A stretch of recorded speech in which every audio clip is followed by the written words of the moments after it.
Morocco उत्तर Africa का एक बहुत ही जरूरी देश है जो अटलांटिक महासागर और भूमध्य सागर के मिलने वाली जगह पर है।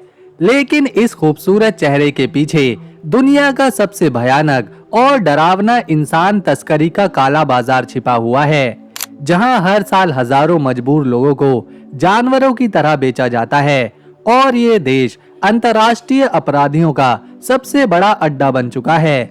इसका पुराना इतिहास, अलग अलग तरह का रहन सहन, प्राकृतिक खूबसूरती और इसकी खास जगह इसे अफ्रीका, यूरोप और मिडिल ईस्ट के बीच एक मजबूत रास्ते की तरह जोड़ती है।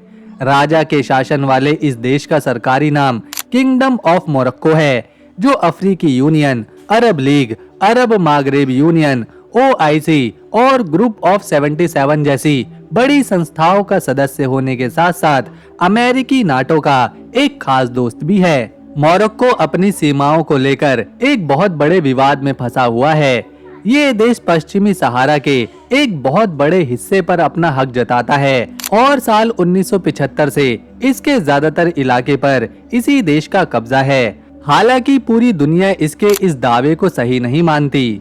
अगर मोरक्को की असली जमीन को देखें तो इसका कुल एरिया 4,46,550 स्क्वायर किलोमीटर है, लेकिन पश्चिमी सहारा के विवादित इलाकों को मिला देने पर यह बढ़कर 7,10,850 स्क्वायर किलोमीटर हो जाता है, जहां की आबादी लगभग 3 करोड़ 80 लाख है और यहां के लगभग सभी लोग मुस्लिम हैं। इस देश की सीमाएं अल्जीरिया के साथ 1941 किलोमीटर, मोरिटानिया के साथ 1564 किलोमीटर और स्पेन के कब्जे वाले इलाके सेऊटा के साथ सिर्फ 8 किलोमीटर की छोटी सी जमीनी सीमा बनाती है। इसके उत्तर में भूमध्य सागर और पश्चिम में अटलांटिक महासागर मौजूद है, जिन्हें जिब्राल्टर का समुद्री रास्ता आपस में जोड़ने का काम करता है। मोरक्को और स्पेन के बीच का ये पानी का रास्ता, जो मोरक्को को स्पेन और यूरोप से अलग करता है, सिर्फ 14 किलोमीटर चौड़ा है। इसके एक तरफ अफ्रीका महाद्वीप है, जहां गरीबी, बेरोजगारी और बदहाली का अंधेरा है, तो दूसरी तरफ यूरोप महाद्वीप है, जहां तरक्की, शांति और सुख सुविधाएं हैं। इस सिर्फ 14 किलोमीटर के रास्ते को पार करने की कोशिश में अब तक इतनी लाशें समंदर में डूब चुकी हैं कि वैज्ञानिकों का कहना है कि इस इलाके के पानी और मछलियों पर इंसानी लाशों के गलने का बहुत बड़ा असर पड़ा है, जिसे आज अंतर्राष्ट्रीय मीडिया मौत का रास्ता कहती है। मोरक्को, अल्जीरिया, माली, सेनेगल, मोरिटानिया और नाइजीरिया सहित उत्तर पश्चिम अफ्रीका के लाखों युवा गरीबी, बेरोजगारी, राजनीति, खराबी और डर से पीछा छुड़ाने की उम्मीद में इस जानलेवा समंदर रास्ते को पार करने का खतरा मोल लेते हैं। भारत और पाकिस्तान जैसे देशों से भी बहुत से लोग यूरोप जाने के लिए इसी रास्ते को चुनते हैं और उनका सपना स्पेन के किनारे पहुंचकर एक नई जिंदगी शुरू करना होता है, जहां उन्हें लगता है कि एक पक्की नौकरी, सुरक्षित घर और एक अच्छा भविष्य उनका इंतजार कर रहा है।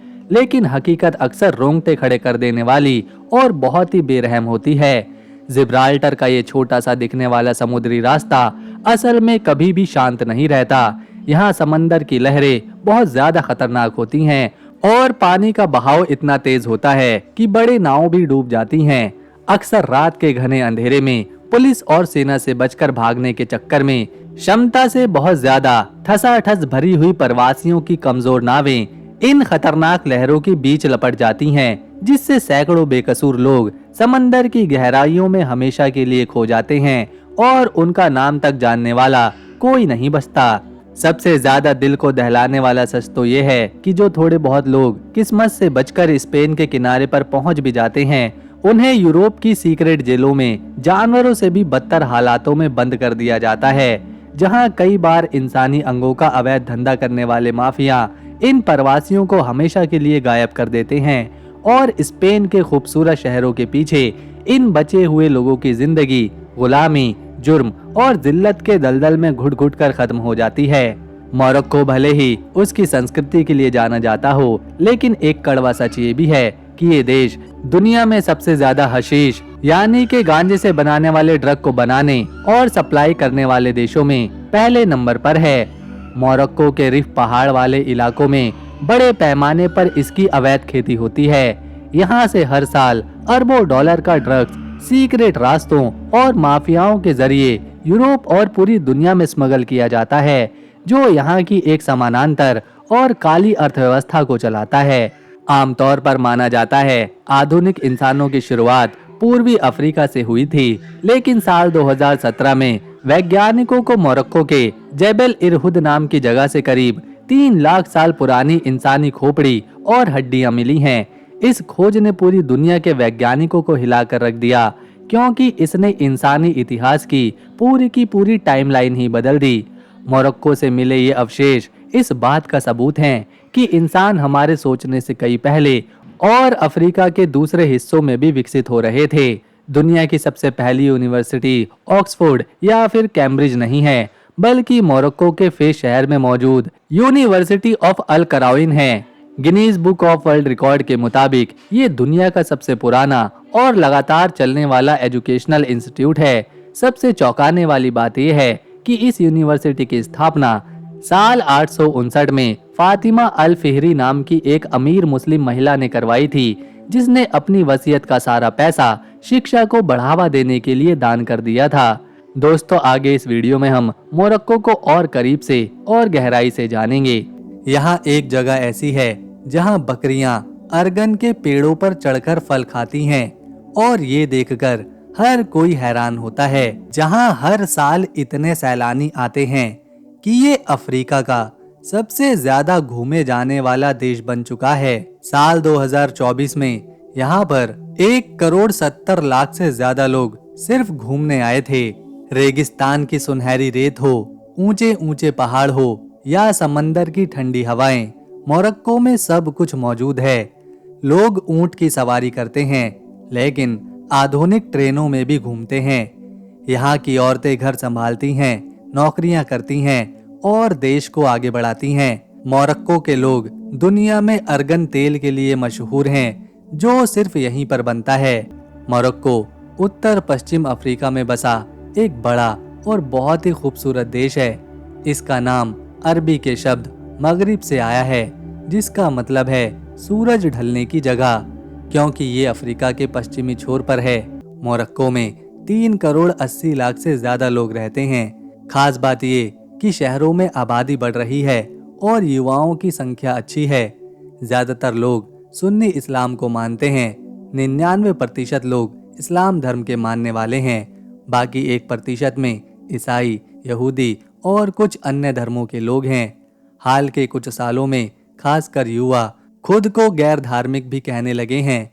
मोरक्को के लोग कई भाषाएं बोलते हैं, जैसे अरबी और बर्बर यहाँ की आधिकारिक भाषा है, लेकिन फ्रेंच और अंग्रेजी भी अच्छे से जानते हैं। यहाँ के लोग बहुभाषी हैं और बाजारों में या दफ्तरों में आप कई भाषाओं की आवाज सुन सकते हैं।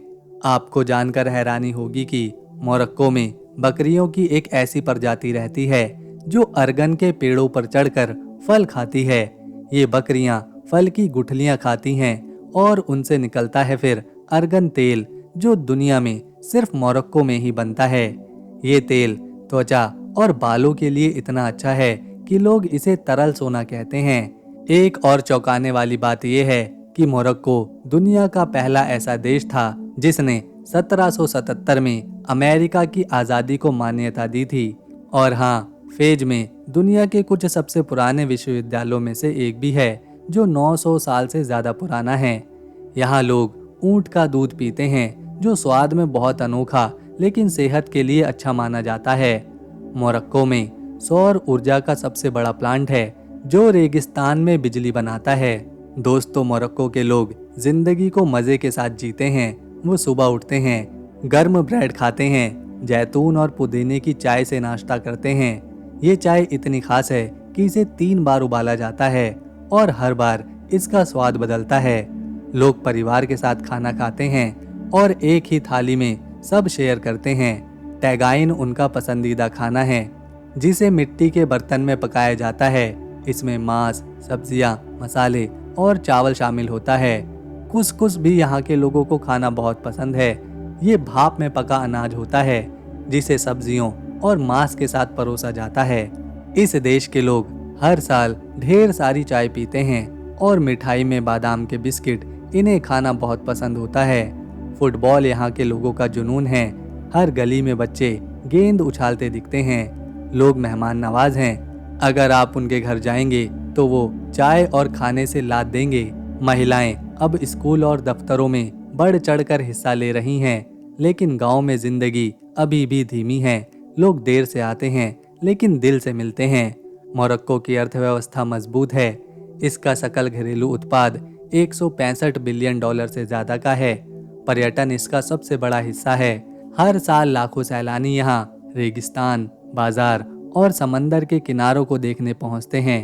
खेती भी मजबूत है, जैसे संतरे, जैतून, गेहूं और टमाटर यहाँ उगाए जाते हैं।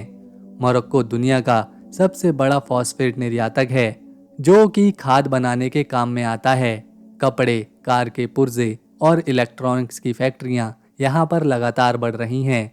सरकार नई फैक्ट्रियां खोल रही है ताकि युवाओं को नौकरी मिल सके, लेकिन चुनौतियां अभी भी हैं। सूखा और पानी की कमी। फिर भी लोग मेहनत से आगे बढ़ रहे हैं। मोरक्को की मुद्रा दिरहम है और ये बाजार में मजबूत है। शिक्षा में मोरक्को ने अच्छी तरक्की करी है। यहाँ की साक्षरता दर 70% से ज्यादा की है। प्राइमरी से हाई स्कूल तक पढ़ाई बिल्कुल फ्री है। फेज का अल करावियन विश्वविद्यालय दुनिया के कुछ सबसे पुराने विश्वविद्यालयों में से एक है, जिसे 1859 में बनाया गया था। शहरों में स्कूल और कॉलेज अच्छे हैं, लेकिन गांव में अभी और काम करना बाकी है।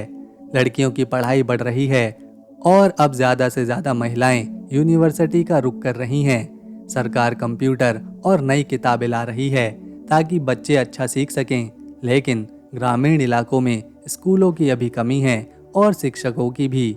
स्वास्थ्य के मामले में भी मोरक्को आगे बढ़ रहा है। औसतन उम्र 75 साल से ज्यादा की है। यहाँ के पुरुष 72 साल जिंदा रहते हैं और महिलाएं 76 साल। शिशु मृत्यु दर कम हो रही है। अब हर 1000 में से 20 कम बच्चे प्रभावित होते हैं। शहरों में अच्छे अस्पताल हैं और सरकार रामेद नाम का स्वास्थ्य बीमा प्रोग्राम चला रही है, जिसमें टीके, दवाइयाँ और डॉक्टर मुफ्त मिलते हैं। इसके अलावा यहाँ के लोग पारंपरिक दवाइयों का भी इस्तेमाल करते हैं, जैसे अर्गन का तेल और जड़ी बूटियाँ। समंदर की हवा और पहाड़ों की शांति लोगों को स्वास्थ्य देती है। मोरक्को की राजधानी रबात शहर है, जो एक शांत और बहुत ही खूबसूरत शहर है। इसकी कहानी 12वीं सदी से शुरू होती है, जब अल्मोहाद राजाओं ने रिबात अल फतेह नाम का किला बनवाया था। ये किला दुश्मनों से बचने के लिए था। 17वीं सदी में समुद्री डाकू यहाँ बस गए और जहाज लूटते रहे। साल 1912 में फ्रांस ने मोरक्को पर कब्जा किया और रबात को राजधानी बनाया। फ्रेंच लोगों ने यहाँ चौड़ी सड़कें, पार्क और इमारतें बनवाई। साल 1956 में मोरक्को को आज़ादी मिली और रबात राजधानी बना रहा। आज यहाँ 6 लाख से ज्यादा लोग रहते हैं। शहर में नीले सफेद घर, पुरानी दीवारें और आधुनिक बाजार हैं। उदाया किला और हसन टावर इस शहर की शान हैं। अब बात घूमने की जगहों की करते हैं। मारकौच को लाल शहर कहते हैं। इसका जमा एल्फना बाजार रात में जश्न की तरह लगता है। सांप वाले, कहानी सुनाने वाले और खाने की दुकानें इस बाजार की रौनक बढ़ाती है। कासाब्लांका में हसन सेकंड मस्जिद है, जो समंदर के किनारे खड़ी है और दुनिया की सबसे बड़ी मस्जिदों में से एक है। चेफचाओयन नीला शहर, हर घर, दीवार और गली नीली। सहारा रेगिस्तान में ऊंट की सवारी और तारों भरी रात का नज़ारा देखने को मिलता है। एटलस पहाड़ों में टुबकल चोटी उत्तरी अफ्रीका की सबसे ऊंची चोटी है। फेज में पुराना मदरसा और चमड़े का बाजार है, जहां सैकड़ों साल पुरानी कारीगरी दिखती है। यहाँ एसाउइरा समुंदर तट है, जहां सर्फिंग और ठंडी हवाएं चलती हैं। ऐद बेन हद्दू एक किला है जो कई हॉलीवुड फिल्मों में दिखाई देता है। रबात में उदाया किला और शाही महल शांति का प्रतीक हैं। मोरक्को के लोग मेहमान नवाज हैं। रोजे के दिनों में ये रोजे रखते हैं और ईद का त्यौहार बहुत ही धूमधाम से मनाते हैं। शादियां भी यहाँ पर जश्न की तरह होती हैं, जिसमें संगीत, नाच गाना और हर तरह का खाना मिलता है। लेकिन मुश्किलें भी हैं। यहाँ गर्मी, सूखा और पानी की किल्लत रहती है। फिर भी लोग कहते हैं हम आगे बढ़ते रहेंगे। मोरक्को सिर्फ एक देश नहीं, बल्कि एक अनुभव है। यहाँ की गलियां, बाजार और रेगिस्तान भुलाए नहीं भूलते। मोरक्को, जिसका इतिहास इतना पुराना और रंगीन है, सुनकर आपको हैरानी होगी कि अफ्रीका के उत्तर पश्चिम में बसा ये देश सदियों से सभ्यताओं का गवाह रहा है। इसका इतिहास हजारों साल पुराना है, जो बर्बर लोगों से शुरू होता है। लेकिन उससे पहले एक छोटी सी गुजारिश, अगर आप वीडियो को एक लाइक करेंगे और चैनल को सब्सक्राइब करेंगे तो हमारी मेहनत सफल रहेगी। मोरक्को का इतिहास 12,000 साल पुराना है। सबसे पहले यहाँ बर्बर लोग बसे, जो खेती और पशुपालन करते थे। उनकी कला और भाषा आज भी जिंदा है।